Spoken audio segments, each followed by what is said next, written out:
continuación el himno a Chuquisaca.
Palabras a cargo del ingeniero José Miguel Pérez Zelaya, dirigente ejecutivo departamental de Petroleros, PDG Chuquisaca.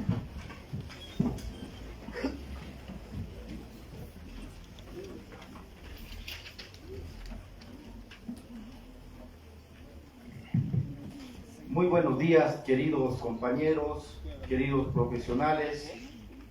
Reciban un saludo de parte de todo el equipo de la Federación Departamental Hidrocarburífera, Energética y Petroquímica de Chuquisaca. El día de hoy estamos llevando adelante una conferencia magistral donde vamos a tener la presencia del presidente de YPFB, ingeniero Armin Ludwig Dorgater Tapia. Vamos a tener la presencia desde Moscú, Rusia, la presencia de un PH, el ingeniero Freddy Alejandro Zurita Céspedes.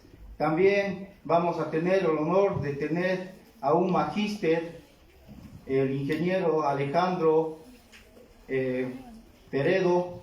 Minutos más van a llegar, ya se encuentran en pleno vuelo el presidente de YPFB y algunas autoridades respectivas. Queridos compañeros, siéntanse bienvenidos en su casa. La FEDEEP Chuquisaca el día de hoy ha generado esta conferencia en conmemoración a los 214 años del primer grito libertario de América y vísperas de los 400 años de aniversario de nuestra prestigiosa universidad. Quiero decir hoy y manifestarles a todos ustedes que la Federación, la FEDEEP Chuquisaca, tiene todas las ganas de poder trabajar, coadyuvar y coordinar con nuestras autoridades para sacar adelante nuestra industria, nuestro sector, en este caso el sector hidrocarburífero. Y desde aquí manifestamos a todo el ámbito hidrocarburífero que Chuquisaca, que el sector profesional, el sector técnico, apoyamos rotundamente a las políticas que vayan en menester y apoyo de nuestra industria. Para terminar, compañeros, ayúdenme a decir: ¡que viva Chuquisaca! ¡Que viva! ¡Que viva el sector hidrocarburífero! ¡Que viva! ¡Que viva nuestra universidad! Gracias.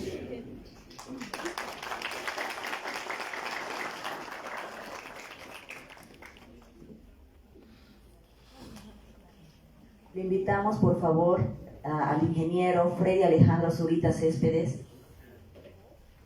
para que pueda acompañarnos hablando del tema del diplomado en Relaciones Internacionales en el sector energético.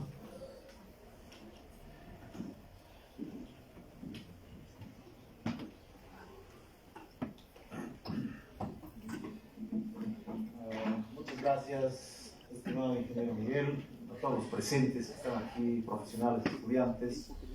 Es un grato momento, muy feliz para mí el estar en este momento, después de estar en el exterior, en Rusia, alrededor de 9 años. Salí en 2014, si no me equivoco. Llegué hace un par de días y bueno, voy a estar un poco tiempo aquí en Sucre. Tengo algunos planes de ir a algunas ciudades dentro de Bolivia y después retornar a Rusia con algunos proyectos. Bueno, yo quisiera hablar unos cortos 40 minutos. Quiero que sea algo dinámico, no muy aburrido, no quiero llenar con cosas muy técnicas, por eso es que no preparé ni siquiera una diapositivas, porque quiero que sea ameno, que vengan preguntas y respondamos con toda confianza, por favor.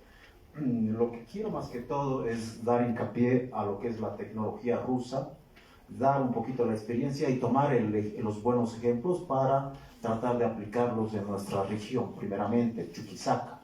Y todos como chuquisaqueños podamos tener la oportunidad de tener una posición, de dar a conocer nuestros conocimientos en las situaciones respectivas, en los proyectos que se pueden avanzar, que podemos concretar, y ya con las autoridades gubernamentales que van a estar aquí presentes también. Y bueno, empezamos. Para empezar, quiero dar algunos datos. Estados Unidos, Arabia y Rusia, en ese orden, son los mayores productores de crudo a nivel mundial. Rusia, Estados Unidos e Irán, en ese orden, Rusia, Estados Unidos e Irán, son los mayores productores de gas. Rusia tiene una producción de petróleo crudo de 10 millones de barriles diarios. 10 millones de barriles diarios. Rusia tiene una producción de gas de 47.805 kilómetros cúbicos, no metros cúbicos, kilómetros cúbicos. Rusia tiene el segundo yacimiento de gas más grande del mundo, en Urengoy. En la palabra correcta, en ruso se dice Urengoysko gasovo mestorojteni. Está localizado en el norte de la llanura en la Siberia Occidental. Si ustedes han visto alguna vez el mapa de Rusia, es el país más grande del mundo, con alrededor de 17 millones de kilómetros cuadrados, que abarca desde las estepas siberianas, desde Alaska, en el continente americano, en el hemisferio nuestro, hasta dar la vuelta casi al mundo, hasta Europa.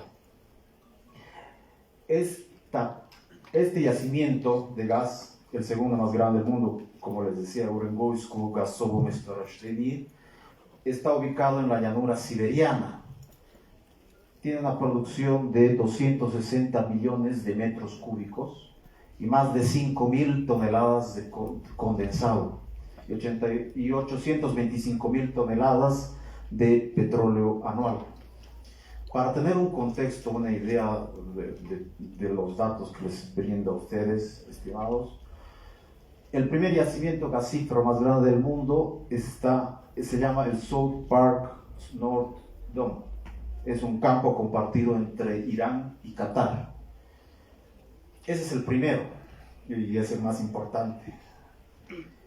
Los yacimientos que están repartidos en todo el territorio de la Federación Rusa, los principales, están localizados en el Mar Caspio, en el Mar Negro, en Dagestán, en Chechenia, Yakutia, Petrovsk, Chelyabinsk. Son los principales yacimientos gasíferos en Rusia. Con esto ya podemos tener un contexto más claro y podemos dar ya una introducción a lo que es la tecnología rusa. Es importante implementar la tecnología rusa en la cadena de producción, no solamente del petróleo y gas, sino de un recurso muy importante que tenemos aquí en esta región, en el hemisferio, el litio y las tierras raras. Actualmente el primer país que tiene la mayor cantidad de tierras raras es la China. Las tierras raras son unos minerales con los que Bolivia también cuenta bastante. se deben realizar proyectos gran nacionales, que son acuerdos entre estados para intercambiar sus necesidades y sus recursos, que no es lo mismo que las transnacionales. Damos a conocer esta palabra gran nacional. Usualmente nosotros en la historia de nuestro país hemos tenido presencia de empresas petroleras extranjeras, gasíferas, y empresas dedicadas a la minería transnacionales, que generalmente ha habido una mala experiencia por la mala distribución de los recursos económicos, y podríamos decir, más adelante al final ya vamos a dar una conclusión, ¿no?, cómo han sido los hidrocarburos en los años 70 fueron la base de un neoliberalismo, y con el de una suerte de neocolonialismo vía petrodólares. Ese sustento, el bi primero, y el unipolarismo desde la caída de la URSS, de la Unión Soviética. Los gran nacionales, no nos olvidemos de ese punto, son acuerdos entre estados. El título del tema que mencionó la señorita, el correcto es Diplomacia y Relaciones Internacionales en el sector energético. ¿Por qué es tan importante conocer y ahondar como región, tener la diplomacia y las relaciones internacionales en el sector energético? El sector energético abarca gas, petróleo, y en general todos los recursos naturales y minerales que generan energía. En este caso, el principal con los que Bolivia cuenta es el litio. Las relaciones internacionales son vitales. No podemos excluirnos y decir, ya tenemos nuestros recursos y no nos importa el resto del mundo, no nos importa el resto de los países, nosotros somos autosuficientes y podemos vivir sin el resto de los países. En la etapa en la que nos encontramos, en Latinoamérica, ningún país es autosuficiente, ni siquiera Brasil, ni Argentina, ni Chile. Ni siquiera países tan avanzados, asiáticos o europeos, pueden darse el lujo de ser autosuficientes y decir, yo no necesito de las relaciones internacionales, principalmente el manejo de recursos e inversiones, recursos naturales, en otros países. Es vital. Nosotros como sociedad, como seres humanos, es nuestro instinto el relacionarnos socialmente. Desde ahí parten las relaciones internacionales. En una aula, yo por ejemplo cuando fui estudiante, y ustedes también, las relaciones, las amistades, el amigo, la novia, la esposa, la relación entre docente y estudiante, es básico. Somos seres humanos y necesitamos siempre de uno. No podemos decir, yo sé todo y no necesito del otro. No, hay una conexión, todos estamos unidos en algo común. En este caso, por ejemplo, nuestro interés común es el gas y el petróleo, la energía, el sector energético. Entonces nos vuelve algo en común. Otro en común es que somos de una región, de una ciudad, de la capital, Sucre, del departamento Chuquisaca, donde hay recursos gasíferos, petroleros, pero se tendría que potenciar las inversiones de petroleras, en este caso, que a mí me corresponde, rusas, no solo rusas, sino de todos los satélites de la ex Unión Soviética, que son Kazajstán, Turkmenistán, la República de Kirguistán, Dagestán, la República de Chechenia. Son muchísimas empresas e inversiones que están interesadas en realizar muchos proyectos en Bolivia. Mi deseo principal es de que esos proyectos se empiecen en Chuquisaca, principalmente, que se dé prioridad a nuestra gente, a nuestros estudiantes, a nuestros profesionales en el área del sector energético, no solamente de petróleo y gas, sino de todas las ingenierías. Se tendría que gestionar, y ese es el principal objetivo, de quitar un poquito la burocracia y los obstáculos para que pueda haber una inversión de estas empresas extranjeras. Pero recordamos la palabra, como les dije hace rato, no transnacionales, sino la mejor forma son con las transnacionales. Les explico qué son las transnacionales. Son acuerdos entre estados. Entonces, ahí hay mayor seriedad y hay menor posibilidad de que una empresa extranjera nos dilapide los recursos naturales o haga un mal manejo de esos recursos o haga una mala distribución de las regalías que corresponde a una región, porque cuando hay acuerdos transnacionales es mucha mayor la probabilidad de que haya éxito en las inversiones extranjeras a la región. Cuando hay acuerdos transnacionales son entre estados. Entonces, los estados tienen empresas estatales en el área del sector energético y ellas se encargan de hacer acuerdos, contratos petroleros más serios, contratos gasíferos más serios, contratos en el sector energético con mayor seriedad y que con empresas transnacionales. Generalmente las empresas transnacionales han tenido una mala imagen a nivel mundial porque siempre ha sido el pensamiento como de neocolonialismo. Eso les decía al principio, ¿no? Que por ejemplo los hidrocarburos en los años 70 fueron la base del neoliberalismo y con él de una suerte de neocolonialismo siempre de parte de las potencias mundiales. ¿Por qué? Por el simple hecho de que ellos tienen la tecnología y nosotros no.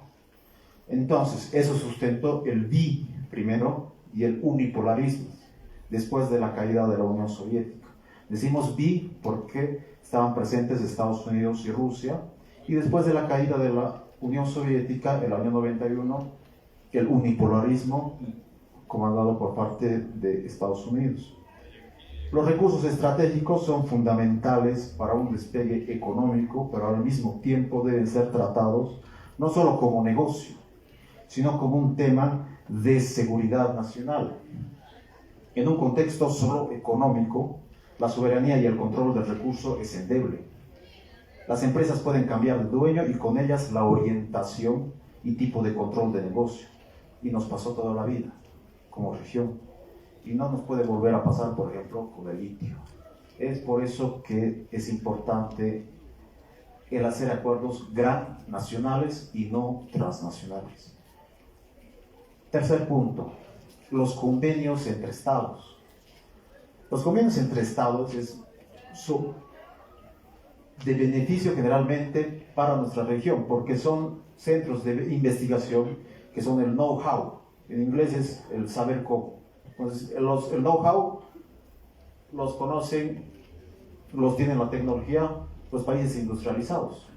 Bolivia no es un país industrializado, es por eso que se necesita tener centros de investigación con el know-how y lograr que los estados que explotan algún mineral, algún recurso energético, nos otorguen el conocimiento para desarrollar la tecnología adecuada y así a la larga ser autosuficientes. Como decía al principio, ningún país en la actualidad es autosuficiente, ni siquiera se puede dar el lujo de decir yo no me relaciono con el resto de los países, soy cerrado, tengo mis recursos y basta. Eso nos trae un rezago en cuanto a la educación y a los centros de investigación científicos que podríamos desarrollar en nuestra región. Como cuarto punto, y volvemos después de unos segundos a hablar un poco sobre la tecnología rusa, y con la introducción que ya dimos sobre los principales yacimientos gasíferos en Siberia, en Chechenia, Chelyabinsk, Petrovsk, como dijimos, el segundo yacimiento más grande del mundo, que es Urengoysko Gaso-Mestorozhedenie, es de vital importancia que tomamos muchos ejemplos de cómo se hace la administración para la explotación y la industrialización de esos recursos en esos yacimientos. En Rusia y sus empresas gasíferas dentro de Rusia y sus países vecinos. Es un cuarto punto que podemos tocar. Actualmente se están gestionando entonces en todas estas regiones que se les ha mencionado la explotación de estos recursos gasíferos y petroleros. Les doy un ejemplo. Los proyectos que se realizan son ciudades enteras dedicadas a la explotación de petróleo y gas, donde desde el cocinero, desde el transportista, desde el técnico, todos en esa ciudad tienen una función dependiente de la empresa gasífera, en este caso Rosneft, en Chelyabinsk, una ciudad cerrada donde no puede entrar cualquier persona, o sea, que no pertenezca a esa empresa, pero les hablo de una ciudad, es como decir, por ejemplo, la ciudad de Sucre, pero todos, absolutamente todos, tienen una función que cumplir para la explotación, para la industrialización, desde el que hace comida, desde el que está proveyendo los alimentos, las vestimentas, el colegio, las universidades, el que está proveyendo la calefacción, el gas, absolutamente todos. Entonces, eso genera una mayor sinergia y una mayor capacidad de control, disciplina y responsabilidad en cuanto al manejo de los recursos. Este ejemplo se lo vino llevando ya después de la Segunda Guerra Mundial, en los 40, y se implementó este modelo de ciudades. Para mayores detalles, esto podríamos hablarlo ya en otro momento porque es un tema muy amplio. Avanzamos con el quinto punto. Es importante también dar a conocer, yo sinceramente estoy muy desvinculado de lo que es la producción hidrocarburífera en Bolivia. No me he interiorizado, no he tenido mucho tiempo, he estado en Rusia y algunas repúblicas, Chechenia, Yakutia, Dagestán, en el sur de Rusia, casi 9 años fuera, y sinceramente soy un poco desvinculado con la situación acá. Entonces lo único que podría hacer con todo humildad es dar un poquito algunas pautas para que podamos tomar de ejemplo, ver qué bueno se puede tomar de esto y desechar también lo malo.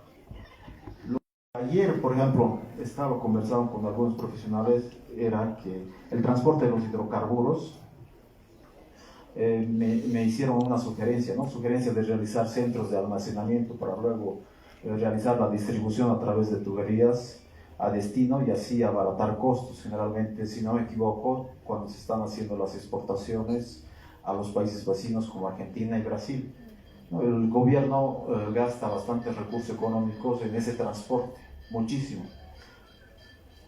Entonces, sería ideal también la intervención de las universidades para la capacitación en el desarrollo de la implementación de tecnología. Eso, tomando hincapié a lo que hablamos al principio como el punto 1, que es la tecnología en Rusia.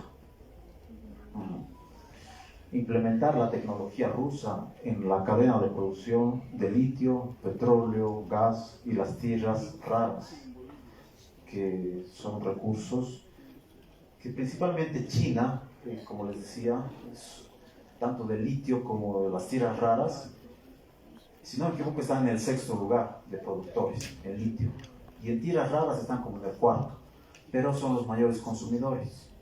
Entonces no les basta ni siquiera para suplir al mercado interno, al nacional, al mercado chino. Entonces es por eso su inquietud de aliarse con empresas, por ejemplo con las SQM de Chile, que es una de las mayores empresas de explotación de litio. Los chilenos están muy bien organizados en esto, relativamente. Claro que tienen muchos problemas internos. Sacaron una ley hace muy poco para que el litio sea un recurso de administración de empresas nacionales chilenas y no así de transnacionales. Como ven, siempre las transnacionales tratan de ver como negocio y de sacar la mayor ventaja posible a las regiones, especialmente en Latinoamérica. Como latinoamericanos no nos conviene hacer acuerdos con transnacionales. Debemos hacer acuerdos a nivel gran nacional, entre estados. Entonces, Ya para ir concluyendo, algunos datos de litio. Bueno, aquí China es el sexto lugar en reservas de litio por detrás de Bolivia, ¿no? Argentina, Chile, Estados Unidos y Australia están. El problema de Chile es que su demanda de litio, como dijimos, supera lo que puede suministrar a nivel nacional. China posee más de la mitad de la capacidad de refinación del litio del mundo, pero es el principal mercado. Entonces, por eso es que están muy entusiasmados en ya compraron algunas acciones a la SQM en Chile. En Argentina también están tratando de comprar algunas acciones. Bolivia, la verdad, no sé cómo estará el proceso. Si no me equivoco, hay dos empresas rusas, que es la Uranium One, de parte de Rusia, y la China, la Tianqi, y la Ganfeng, las dos. Espero que todo vaya bien en los acuerdos que se esté realizando el gobierno. Si no me equivoco, lo están haciendo a nivel gran nacional, eso es mucho mejor. Entonces hay mayores esperanzas en eso, para una mayor administración y que no haya un saqueo de los recursos. En transición al nuevo orden mundial, Estados Unidos, China y Rusia se disputan los recursos naturales que existen en Latinoamérica, principalmente, que son los mayores del mundo, en cuestión a lo que son los recursos energéticos en general. Muchas personas me hablaban de la guerra. La guerra, como les decía, es un país que tiene 17 millones de kilómetros cuadrados, el país más grande del mundo, que abarca desde Alaska, del hemisferio americano, hasta Europa. Entonces, la guerra está en una zona bien pequeñita, en la frontera con Ucrania, ¿no? En las regiones de Donbass, Belgorod, principalmente. En 2014 ya hubo un conflicto en Crimea, hubo no se puede decir una expropiación, porque ya todas esas zonas eran rusas, todo era ya ruso, simplemente se está recuperando. Es como dijéramos, ¿no? Nuestro territorio en la costa marítima del Pacífico era boliviano, es como si fuéramos a recuperar nuestro territorio, ¿no? Pero el conflicto simplemente es en esa zona, una zona separada, donde no implican civiles, y nunca, en el tiempo que yo he estado, llegó ni siquiera una bala, un misil, ni absolutamente nada de daño a la población rusa. Al contrario, un beneficio económico como nunca antes visto, porque la administración de los recursos naturales siempre ha sido bajo el patrón dólar, por el sistema SWIFT. Alguna vez, no sé si han escuchado el sistema SWIFT. Si ustedes quieren hacer transacciones a nivel internacional con empresas o sacar simplemente su dinero a algún país, siempre, toda la vida, ha tenido que ser por el sistema SWIFT. El sistema SWIFT es un centro como que de control que les cobra una comisión, obviamente, que está en Nueva York, que por más que usted mande, creo que son a partir de $50 que usted puede hacer un envío, pero siempre va por el control de Nueva York, por el sistema SWIFT. Las transacciones de petróleo y gas siempre se lo han hecho en dólares, y eso obviamente beneficiaba impuesto por los Estados Unidos. Actualmente ya no existe, ya no vivimos en un mundo unipolar, sino en un mundo multipolar, lo que eso da una ventaja a regiones como China y Rusia, que están peleando ese poderío, esa administración de los recursos naturales a nivel mundial. Y se podría decir que el conflicto que existe en esa región, Rusia-Ucrania, es por el control mundial entre Estados Unidos, China y Rusia. Les vuelvo a repetir, la eliminación del patrón dólar, que actualmente ya se lo hacen en yuanes y en rublos, las transacciones de compra de gas y petróleo entre Rusia, India, China e Irán, se las está haciendo en yuanes y rublos, y eso beneficia bastante a la economía de la región. Moscú, que la capital donde yo viví, es una ciudad de alrededor de 20 millones de habitantes, donde constantemente recibe muchos recursos económicos de parte de la administración central del gobierno para implementar la tecnología, la investigación científica, porque eso es el principal bastión de las autoridades gubernamentales en la Federación Rusa, los jóvenes, porque ellos saben que ese es el futuro ellos saben que ese es los jóvenes los que van a administrar los recursos, la inteligencia artificial, que hoy en día, si estamos como región rezagados en esto, el uso de las criptomonedas, el uso de la tecnología digital, la inteligencia artificial, es algo básico que entra a las industrias y tenemos que avanzar, tenemos que compenetrar en esas ideas, en la investigación científica bastante como región. Y para eso la propuesta es hacer convenios. Se tienen ya los contactos, se tienen todas las puertas abiertas con las empresas principales, Rosneft, Lukoil, Gazprom, y como estatales las tres, y también privadas, que son alrededor de 20 empresas privadas rusas de Kazajstán, Turkmenistán, Kirguistán, Dagestán y Chechenia, para realizar inversiones en nuestra región. Vuelvo a repetir, en Chuquisaca, dando prioridad a nuestra región, para que ya no esté rezagada ni siquiera por el gobierno central ni por nuestros vecinos, como ser Santa Cruz, en el caso de la delimitación en la región de Incahuasi.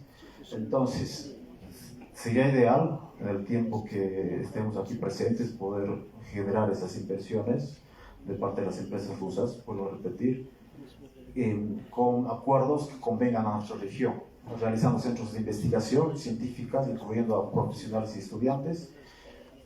Yo sé que en Bolivia se necesita el visto bueno del gobierno central para todos esos proyectos, que se debe coordinar obviamente, y también con nuestra región. Eso sería todo, estimado público. Muchas gracias de todo corazón. Les agradezco, fue un momento muy agradable compartir con ustedes, y por favor estoy abierto para recibir cualquier tipo de preguntas de parte del plantel estudiantil, docentes, profesionales, autoridades que puedan estar presentes acá. Por favor, con toda confianza.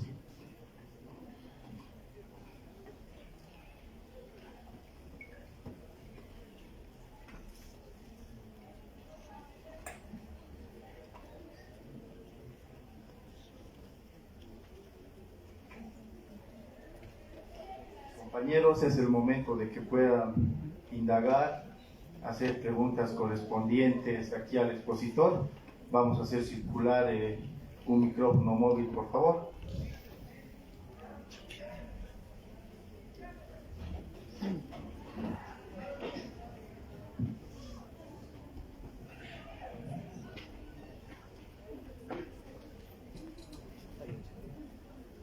Buenos días a todos ustedes, buenos días, ingeniero.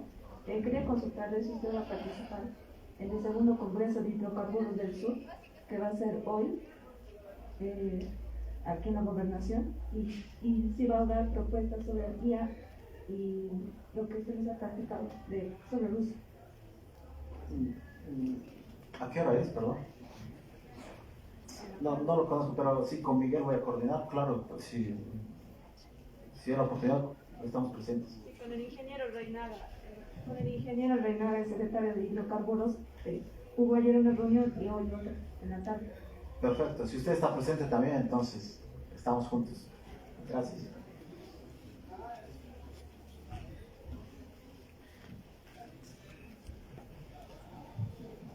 Buenos días, ingenieros. La consulta que yo tenía, creo que a mí me ha dado mucha curiosidad sobre qué pasos, cómo podríamos hacer también nosotros tal vez para ir a hacer una especialidad o ir a trabajar también a Rusia.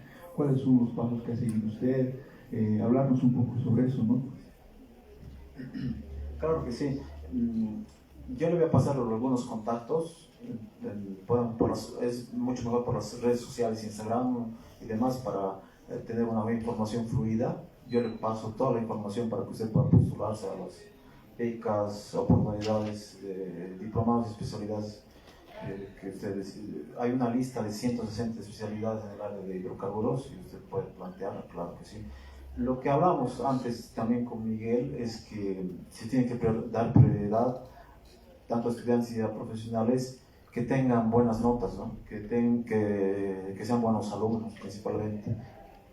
Porque a veces cuando es gratis, las personas no valoran lo que se les da.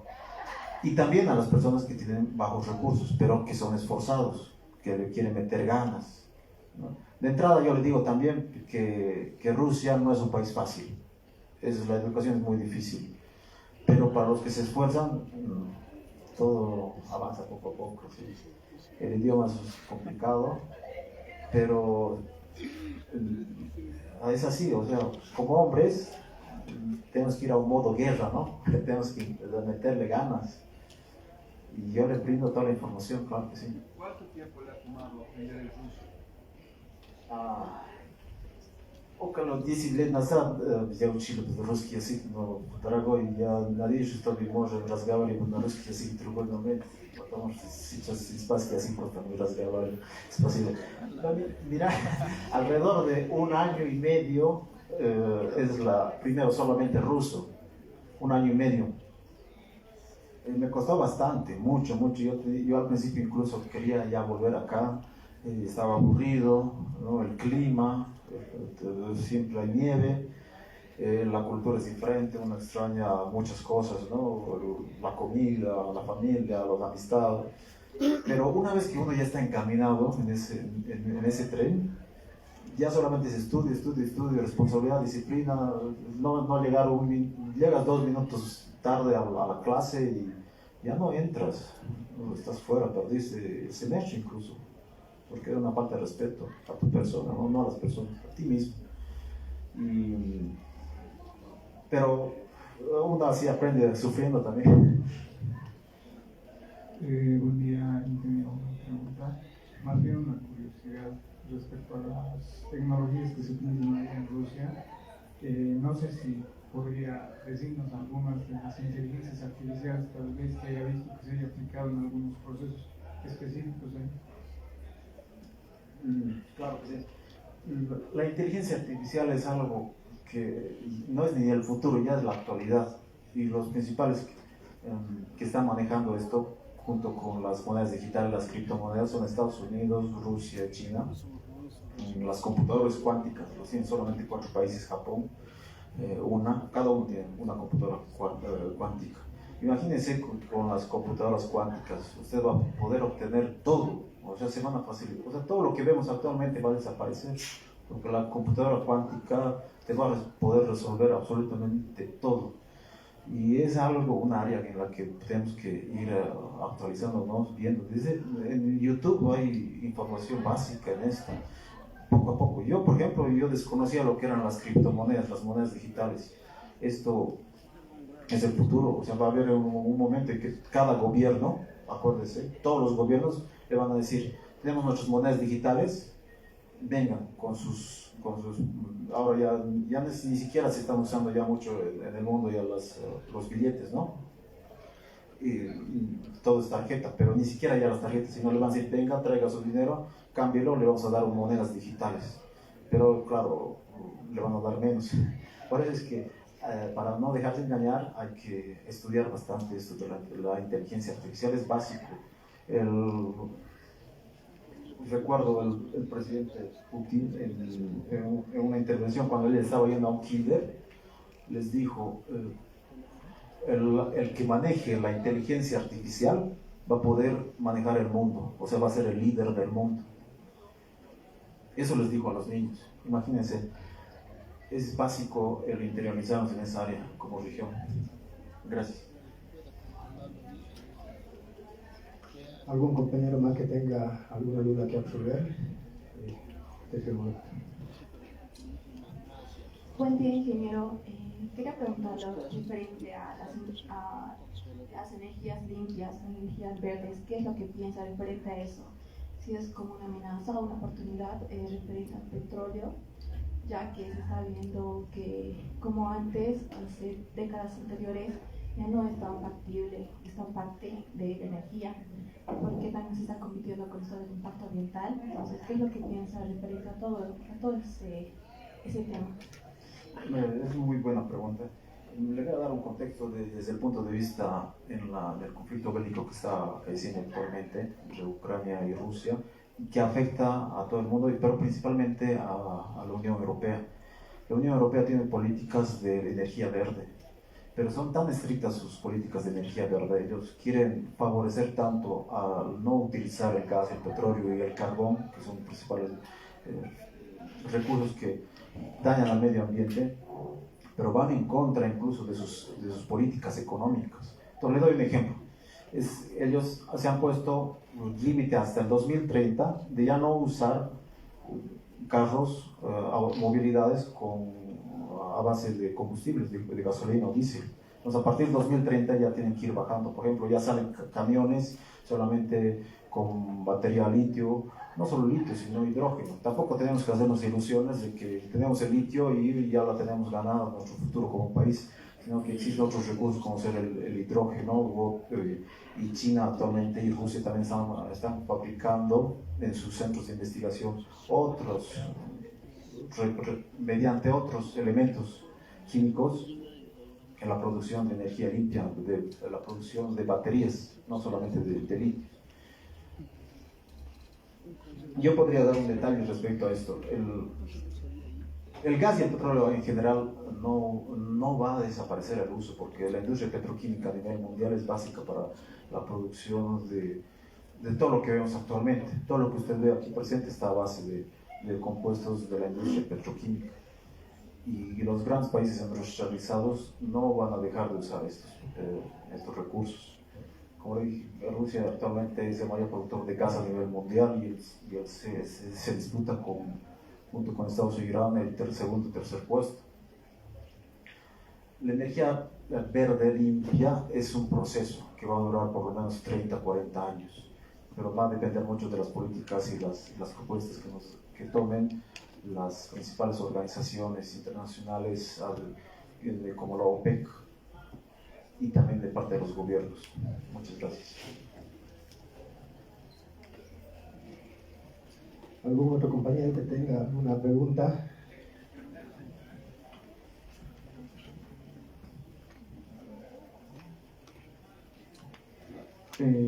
Sabemos también que Rusia está pie de la tecnología, ¿no? Está encabezando una de las tecnologías más fuertes. Quería consultarle si hay nuevas tecnologías en cuanto a la exploración y explotación de hidrocarburos que reduzcan el tiempo, ¿no? Nuevas tecnologías que tal vez implementamos Rusia y tal vez en qué consisten o cuánto de tiempo disminuyen a los tradicionales, porque a lo de Bolivia, ¿no? Es decir, diferentes tipos de problemas, cuánto tiempo tardan y demás. Muchas gracias. Les voy a dar un dato y es un poco un datito secreto, pero como estamos en nuestra región y todos nos queremos, es importante saber esto. Yo escuché que según estudios en la región de Chuquisaca, en los reservorios, no hay mucha esperanza, que no hay muchos pozos, que no se encuentran reservorios de ningún tipo. Según estudios de prospección y exploración de muchos centros de investigación en Moscú, base de satélites y tecnología que se están manejando ya la inteligencia artificial en esto, nuestra región tiene muchísima cantidad de gas. Entonces es una muy buena noticia para esto. Y nuestra región, todo el país, igualmente.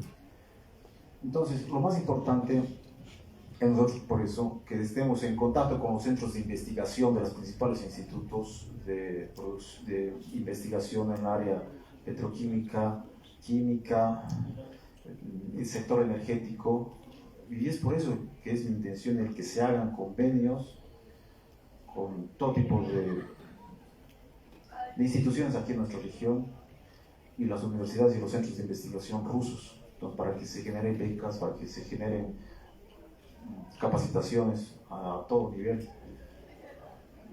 Yo estoy dispuesto a eso. Muchas gracias.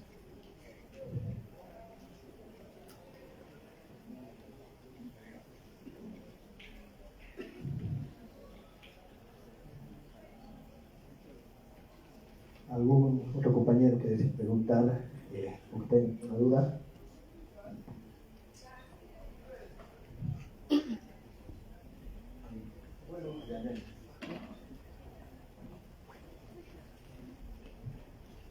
Muy buenos días, ingeniero. Bueno, estamos hablando de tecnología. Quería hacer una curiosidad. Habló hace un momento de que venía también de transporte para los impuestos. Esta nueva tecnología que usted nos está mencionando, podría dar una publicidad o dar una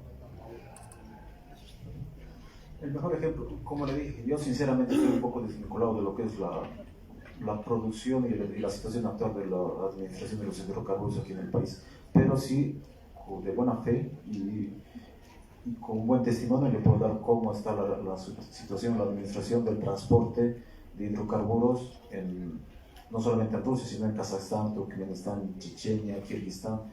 Mire, le doy un pantallazo un poco para que entendamos. Era que traigo un mapa para que podamos entender. Pero, como le dice, en la región desde los yacimientos, el transporte se realiza principalmente, el gas ruso se lo vende a los países europeos. Los principales compradores son España, Italia, Francia, Alemania.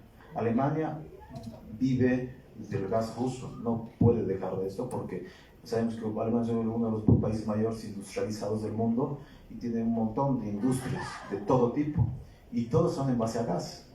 El 52% de la energía que ellos usan en sus industrias es a base del gas ruso y ellos siempre han preferido hacerlo, obtener de Rusia porque son vecinos y es más fácil que obtenerlo de los países árabes o de Estados Unidos. Ahora sí, por el conflicto bélico, Estados Unidos le está obligando a comprar su gas estadounidense, a Alemania a un precio muchísimo más caro.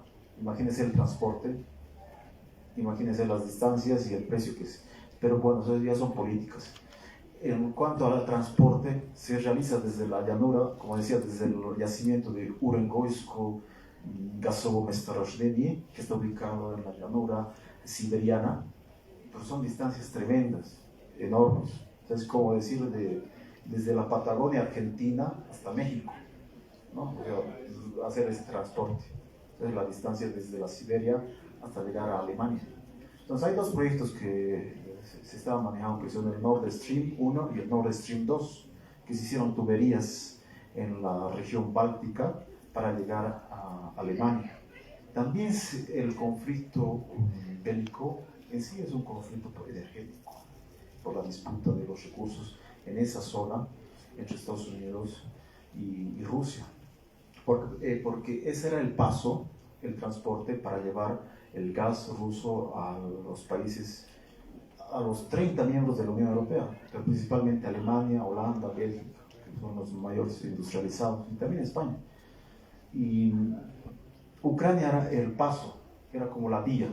Entonces estaban ya desde los años 90, estaban ya todas esas tuberías, toda esa logística organizada para hacer un transporte a los países europeos, que son los que mejor pagan. Entonces, podríamos abundar eso en otro tema, porque es un tema muy interesante y que se podría aplicarlo, dar una propuesta a las autoridades correspondientes, en la empresa YPTV, para que haya una mayor gestión. Eso puede ser una recomendación, un proyecto muy, muy interesante, porque el gobierno gasta bastantes recursos en el transporte a nuestros países vecinos, Argentina, Brasil, si no me equivoco, a los países que se está exportando gas actualmente. Sí, gracias.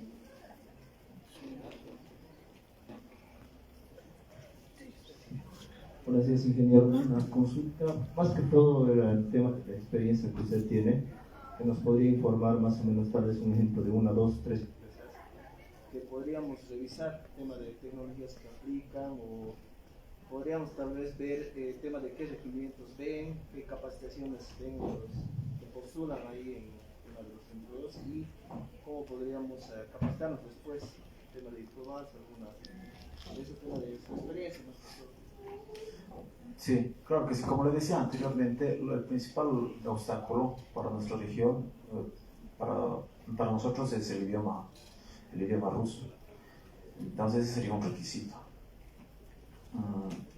Lo más fácil para acceder son por plataformas virtuales que son administradas por los principales centros de investigación en Rusia, Kazajstán, Turkmenistán, Kirguistán, Chechenia, Chelyabinsk, en donde se tienen ya las puertas abiertas. Hay la intención de contactar de parte de las autoridades allá en estos centros de investigación y centros académicos para dar oportunidad a tanto profesionales y estudiantes al acceso.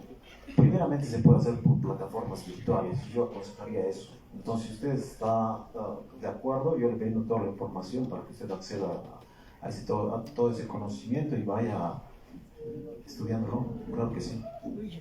Hay alrededor de 160 especialidades, son muy específicas. Como le digo, que como son es una mega industria que no se puede, no hay punto de comparación. Son los mayores productores de gas a nivel mundial y necesitan los profesionales, pero en áreas tan específicas, tan concretas, que necesitan hacer 160 especialidades para que haya gente muy específica en ese punto, porque la disciplina, el orden, la responsabilidad, la puntualidad y la seriedad en ese tipo de proyectos es básico, muy importante. Muchas gracias. Pedir un fuerte aplauso, por favor, para el ingeniero Claudia Zúñiga por la exposición. Agradecerle, por favor, por traer la exposición.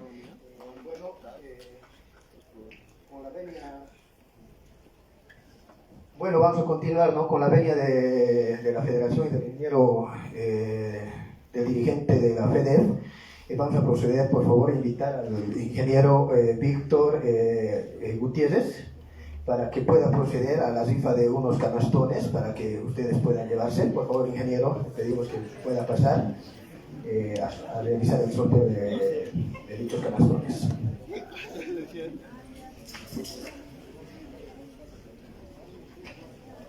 Hola, muchas gracias. Primero, saludar a todos los estudiantes de la facultad, en particular a los estudiantes de las carreras de Ingeniería en Petróleo y Gas Natural y de Petróleo y Gas Natural Técnico Superior, a los miembros de la federación que han organizado este importante evento de conferencias, de charlas, que son muy útiles para los estudiantes en general de la ingeniería y, repito, en particular para los estudiantes del área del petróleo y gas natural, para su futura formación y para tener más herramientas para desenvolverse en el campo laboral. No debo olvidarme de saludar también a mis colegas que están aquí presentes, que son promotores de este tipo de eventos. Hoy estoy particularmente satisfecho de que se me permita dirigirme a los estudiantes de forma presencial.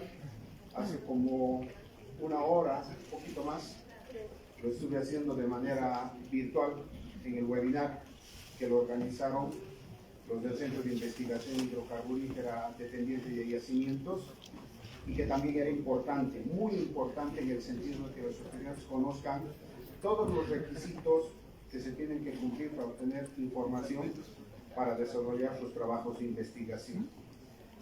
Y ahí se pudo detectar que evidentemente la organización, que está bastante organizada en ese aspecto de yacimientos, lo referente a lo que es los requisitos para obtener la información están ahí, pero ellos lo toman fríamente y decían, por ejemplo, información que les puede costar desde 50 hasta $150 solamente para lo que es efectos de trabajos de tesis. Si pensamos nosotros, eso para un estudiante se hace una erogación bastante importante, ¿no es verdad? Ellos lo veían de repente como que es un monto que el 99%, el 1% de todo lo que deberían de pagarse, evidentemente, pero creo que tenemos que pensar en políticas de manera de ayudar al estudiante. Muchos estudiantes por solamente ese monto se pueden quedar estancados y no llegar a la profesionalización. Entonces se tienen que generar políticas de tal manera de no pagar necesariamente, pero apalancar ese tipo de situaciones, colaborar, porque no es solamente el pago de ese monto, sino también la estadía en Santa Cruz, los días que tienen que estar. Entonces eso se multiplica, se multiplica. Y agradezco porque yo tenía una visión general de ese aspecto, pero no tenía las particularidades. Agradezco particularmente a Nico Saavedra, que fue el que ha generado el nexo para que nos interioricemos todos de esa situación. Y como eso hay muchas problemáticas, muchas problemáticas. Si bien me han presentado para el sorteo de los canastones, en realidad yo estoy aquí para presentarme como el candidato a la dirección de las carreras de Ingeniería en Petróleo y Gas Natural y Petróleo y Gas Natural Técnico Superior.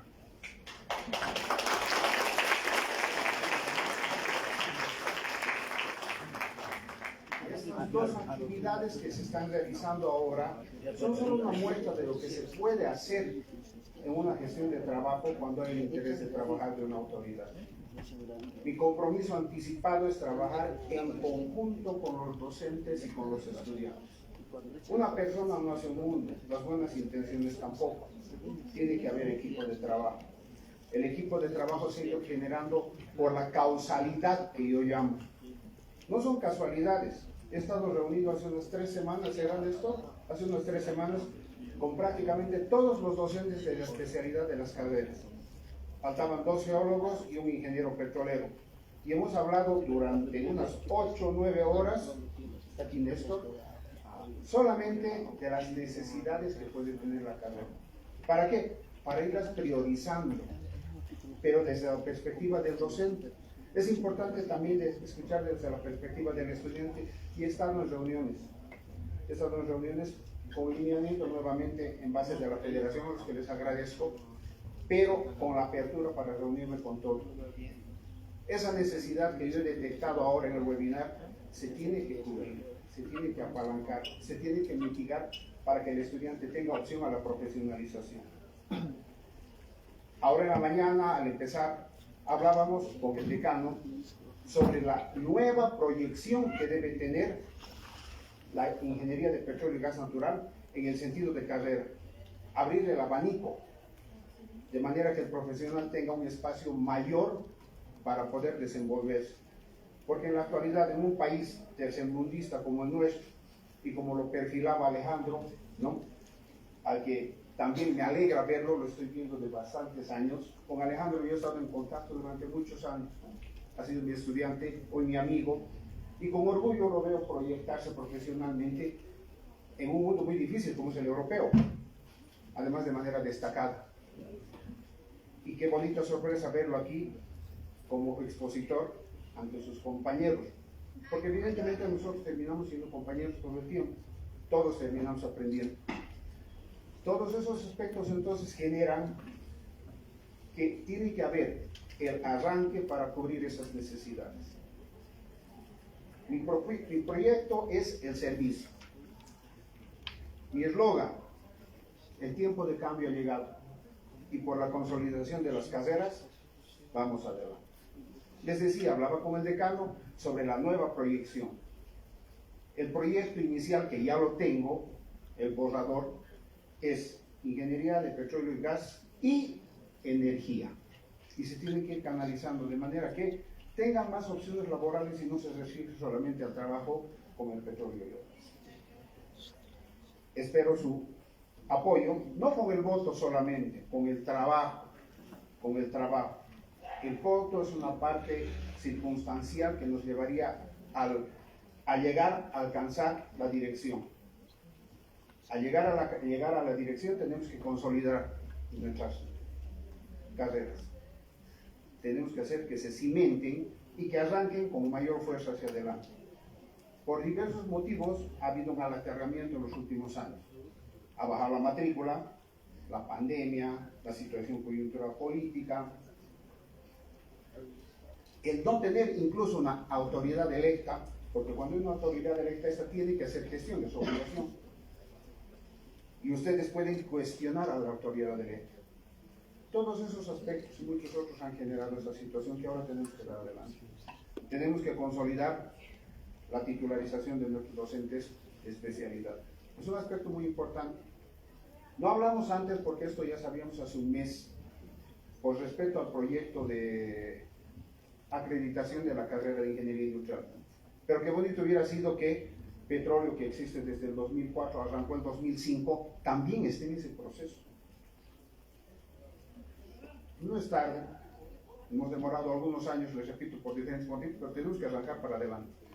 Y para eso es importante los docentes de especialidad. Nuevamente gracias Mike, gracias a todos ustedes queridos chicos, ofrezco mi trabajo. Gracias Rico, decir, creo que estás aquí, no lo hice por el webinar. Y bueno, yo les cedo a ustedes para que hagan el sorteo de ustedes.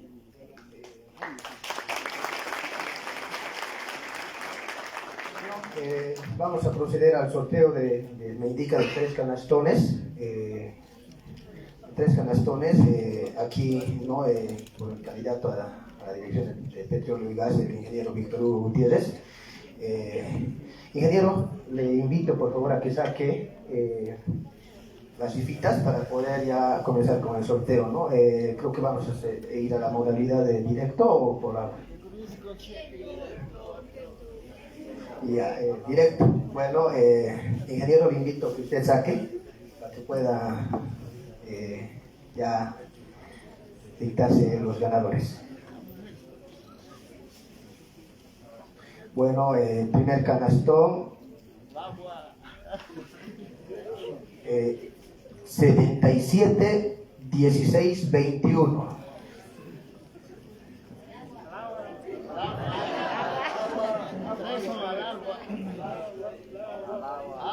Una, dos, tres. Otro.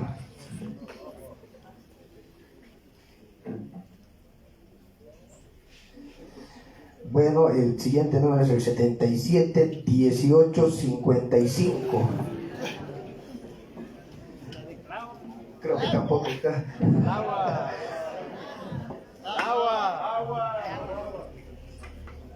Este tendría que ser. Ya. Bueno, es el 77 18 39. Ahí tenemos al ganador. Bueno, ingeniero Víctor Hugo Gutiérrez, pedimos que por favor haga la entrega del canastón al estudiante. A ver, ¿cuál es su nombre? Vamos a verificar. Exacto, es el 77 18 39. Su nombre, compañero, y carrera. Mi nombre es Cristian Mesa Quinteros, soy estudiante de la carrera de Ingeniería en Petróleo y Gas Natural. Y pues no, agradecer aquí al ingeniero por organizar, ¿no?, esta conferencia que nos ayuda a nosotros a obtener mayor información. Muchas gracias. Bueno, un fuerte aplauso por favor al público. Bueno, ingeniero, vamos a continuar con el segundo canastón para que aquí algún estudiante se haga beneficiario, ¿no?, de los líderes. Bueno, es el 77 18 83.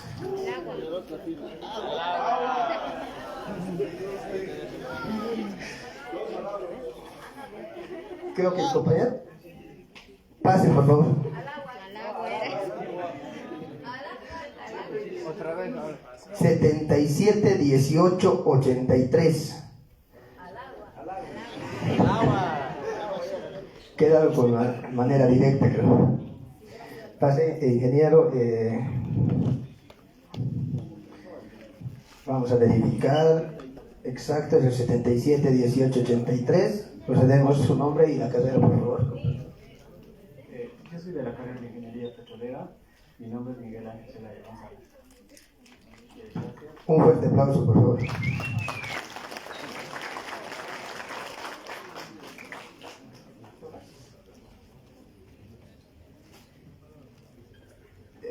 Bueno, agradecerles. Vamos a ceder la palabra al ingeniero Alejandro y agradecerle por tan magnífica exposición para que pueda despedirse del público.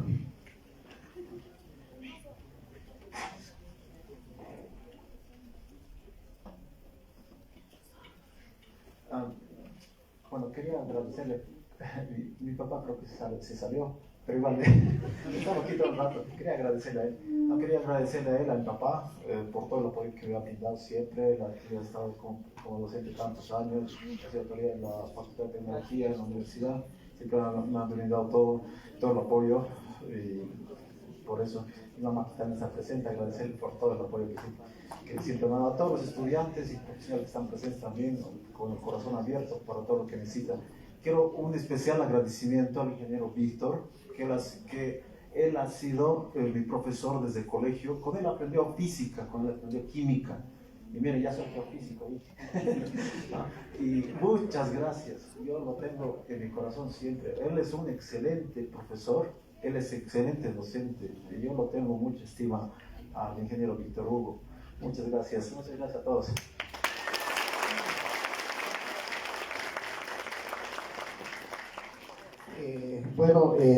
Con la venia de la FEDEF, por favor les invitamos a que puedan pasar por el lado del patio a servirse un refrigerio y después retornar a la segunda exposición, ¿no? de 30 minutos, por favor, compañeros. Gracias.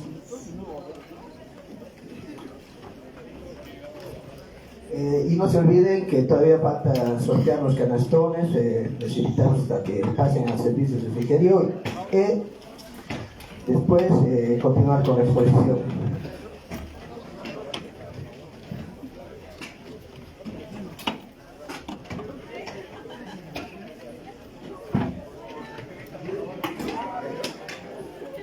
No sé, ojalá.